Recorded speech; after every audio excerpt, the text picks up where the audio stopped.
इसके बाद में आता है meaning of the non monetary motivation. अब आपने पैसों के टर्म्स में नहीं दिया मोटिवेशन, लेकिन आपने मोटिवेट करना है, तो आप कौन कौन से मेथड यूज कर सकते हो? सारे नॉन फाइनेंशियल मेथड आप यूज कर सकते हो, जैसे कि आप जॉब रोटेशन कर सकते हो, जॉब इनरिचमेंट कर सकते हो, ठीक है, एम्पावरमेंट कर सकते हो, ट्रेनिंग दे सकते हो, प्रमोशन दे सकते हो। अब प्रमोशन में कई बार बोलते हैं कि प्रमोशन में सैलरी बढ़ती है, इट इज नॉट मैंडेटरी कि प्रमोशन में आपकी सैलरी बढ़े। प्रमोशन में आपका जो पद होता है, ठीक है, जो पोजीशन होती है आपकी कंपनी में वो बढ़ती है। तो कई बार ये मॉनेटरी होता है, कई बार ये नॉन मॉनेटरी होता है, ठीक है।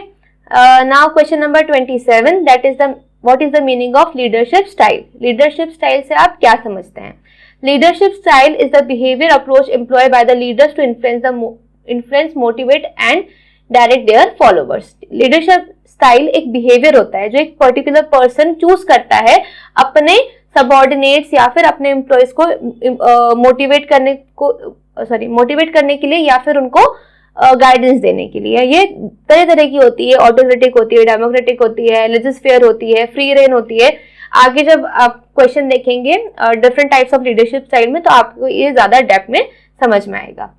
Now come to question number 28, that is the characteristics and elements of controlling. अब ये कंट्रोलिंग का क्वेश्चन है, कंट्रोलिंग चैप्टर का। क्या कैरेक्टरिस्टिक्स या एलिमेंट होते हैं? अब एग्जाम में आपको कैरेक्टरिस्टिक्स आए या एलिमेंट्स आए, आपको यही लिख के आना है, ठीक है। तो सबसे पहले कंट्रोलिंग एक कंटिन्यूस प्रोसेस है। क्यों? क्योंकि कंट्रोलिंग हमें तब तक करनी पड़ेगी जब तक हमारी ऑर्गेनाइजेशन चल रही है। जरूरी नहीं है कि आज हमने कर ली या आज हमारी कंपनी चल रही है, एक साल हमने कर ली, अगले साल हम नहीं करें, नहीं। ये जब तक अपनी कंपनी चल रही, जब तक आपको एक एक्चुअल परफॉर्मेंस चाहिए, जो भी आपने परफॉर्मेंस डिसाइड कर रखा है, जो भी गोल्स आपने डिसाइड कर रखे हैं, अगर आपको वो चाहिए तो आपको बार बार चेक करना पड़ेगा। और जो भी आपको बीच में आपको लूप होल्स दिखते हैं, डेरिवेशंस दिखते हैं, तो आपको क्या करना पड़ेगा? उसको कंट्रोल करना पड़ेगा। तो ये एक ऐसी प्रोसेस है जो कि कंटिन्यूस आपकी चलती रहेगी। इसके बाद में आता है कंट्रोल इज एक्शन ओरिएंटेड, ठीक है। ये action is the heart of the control, ठीक है। ये कैसी प्रोसेस है? एक्शन ओरिएंटेड प्रोसेस है।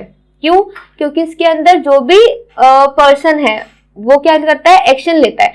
अब वो कैसे हो सकता है? जो भी आपने गलती देखी, अब उसके ऊपर आपको सही करनी, तो आप क्या करोगे? उस पर एक्शन लोगे ना, कि कैसे ये चीज सही हो सकती है। आप सामने वाले को समझा सकते हो, आप उसको पनिश कर सकते हो, आप उसको पेनल्टी दे सकते हो। तो इस तरीके से आप करेक्टिव मेजर्स लेते हो जो भी आपको उस टाइम पे गलती दिखती है। तो आप अगर कुछ एक्शन ले रहे हो, इसलिए इसको क्या बोला है? एक्शन ओरिएंटेड प्रोसेस बोला है। Then third is control is pervasive action. What is the meaning of pervasive? It is universal, जो हर जगह अप्लाई होती है। कंट्रोल एक ऐसा टर्म है जो कि हर एक लेवल पे अप्लाई होगा। ऐसे जरूरी नहीं है कि वर्कर्स पे या फिर मिडिल लेवल पे या फिर लोअर लेवल पे, टॉप लेवल पे भी कंट्रोलिंग क्या होती है? अप्लाई होती है। तो it is worked at all the levels of the management from top to bottom. Its nature and level में be differ according to the level of management. इसका नेचर अलग हो सकता है, तरीका अलग हो सकता है कंट्रोल करने का, लेकिन कंट्रोलिंग हर जगह ही अप्लाई होती है। क्वेश्चन पॉइंट नंबर 4 है control is related to the result. Controlling किसको रिलेट करती है? रिजल्ट को रिलेट करती है। It is related to the result because we जज progress on the basis of results and take corrective action after finding out the deviation और difference. Close relationship with planning. Planning से काफी इसका गहरा और नजदीक का नाता है। क्यों है? क्योंकि प्लानिंग हम क्या करते हैं? प्लानिंग में हम देखते हैं कि हमें क्या चाहिए, ठीक है। आज हम यहाँ पर हैं, हमें क्या करना है। हमने पिछले जो क्वेश्चन थे उसमें चीज पढ़ा था। तो कंट्रोल क्या होता है? प्लानिंग के टाइम पे जो चीजें हमने सोची होती है उसी को अचीव करने के लिए होता है controlling.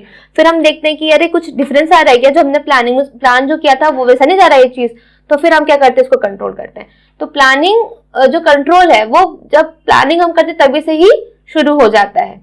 Question number 29, the process of controlling. अब कंट्रोलिंग की प्रोसेस क्या होती है? कंट्रोलिंग की प्रोसेस बहुत इजी है, ठीक है। कम शब्दों में समझते हैं तो पहले आपको अपने स्टैंडर्ड सेट करना है, फिर आपकी एक्चुअल परफॉर्मेंस को मेजर करनी है, फिर आपको करना है कंपैरिजन।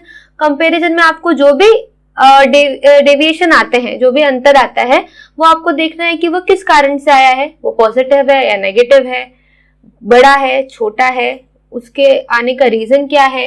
ये सारी चीजें आपको एनालाइज करनी है। उसके बाद में उसके प्रति जो भी करेक्टिव एक्शन है वो आपको एक्शन लेना है। बहुत simple. First point, establishment of standards. Second, measures of actual performance. Point 3, comparison of the actual performance with the standards. Point 4 है analysis of deviation. And fifth, corrective measures. Next question, importance of financial management. Financial management की क्या importance होती है? Financial management क्या होता है? Finance is related to money.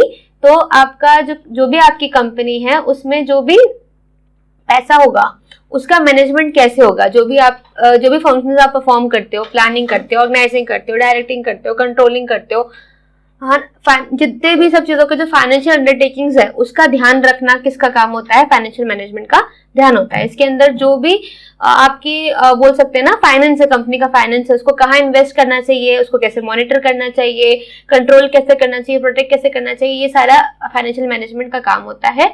अब इसकी क्या इंपॉर्टेंस होती है? सबसे पहले ये हेल्प करता है फाइनेंशियल प्लानिंग करने में, ठीक है। उसके बाद में प्लानिंग और एक्विजिशन करने के लिए, एक्विजिशन मतलब होता है ऑब्टेनमेंट, ठीक है, मतलब ऑब्टेन करना या फिर बोल सकते हैं हासिल करना। तो फंड्स की प्लानिंग करने के लिए या फिर उनको ऑब्टेन करने के लिए या उनको उनका एक्विजिशन करने के लिए आपको फाइनेंशियल मैनेजमेंट हेल्प करता है। इसके बाद में आपके जो भी फंड्स हैं, ठीक है, उसको इफेक्टिवली यूटिलाइज करने में आपका फाइनेंशियल मैनेजमेंट हेल्प करता है, ताकि आपके जो भी रिसोर्सेज हैं वो अच्छी तरह से यूज हो। इसके बाद में आपको क्रिटिकल फाइनेंशियल डिसीजन लेने में हेल्प करता है, प्रॉफिटेबिलिटी को इम्प्रूव करने में हेल्प करता है, ओवरऑल आपकी जो भी वैल्यू है फर्म की वो इंक्रीज करने में, बढ़ाने में हेल्प करता है, आपकी कंपनी को इकोनॉमिक स्टेबिलिटी देता है। इसके बाद में जो भी आपके एम्प्लॉयज उनको इनकरेज करता है कि वो अपना पैसे को कैसे सेव करें, और पर्सनल फाइनेंशियल प्लानिंग की गाइडेंस भी देता है, ठीक है। ये थे फाइनेंशियल मैनेजमेंट की कुछ इंपॉर्टेंस।